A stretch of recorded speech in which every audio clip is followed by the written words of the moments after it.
দোয়াও লাগবো, পড়নও লাগবো। ও তাহলে তো কষ্টটা বাইরে গেল। আসসালামু আলাইকুম বড় ভাই। ওয়ালাইকুম সালাম। কিরে, কি অবস্থা? হ ভাই, ভালোই আছি। তুই এবার এসএসসি পরীক্ষার্থী না? ও ভাই, এবারও পরীক্ষা দিমু। ও, তাহলে লেখাপড়া কেমন করছস? তোরা দোয়া করলে হইয়া যাব। কি হইয়া যাবি? মানে পাস হইয়া যাবো। আরে দোয়া তো আছেই, পড়া কেমন পড়ছস? আবার কষ্ট করে পড়তে হইব। তুই কি আবুল নাকি? আবুলের কি হইলো ভাই? পড়া ছাড়া কি কোনোদিন শুনছস কেউ পাস করতে?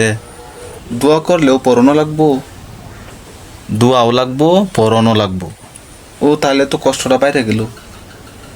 2 দিন ধরে আইটা আইটা মানুষের কাছে দোয়া চাইতাছি, এখন আবার কোন পড়ানো লাগবো। এই জন্য তো কই, তুই 5 বছর ধরে এসএসসি পড়তাছস, একবারও তো শুনি না পাস করতে। ও, তুই না পড়া শুধু দোয়া চাস, তাহলে পাস করবি কেমনে? পড়তে হইব না, না পড়লে তুই লিখবি কি?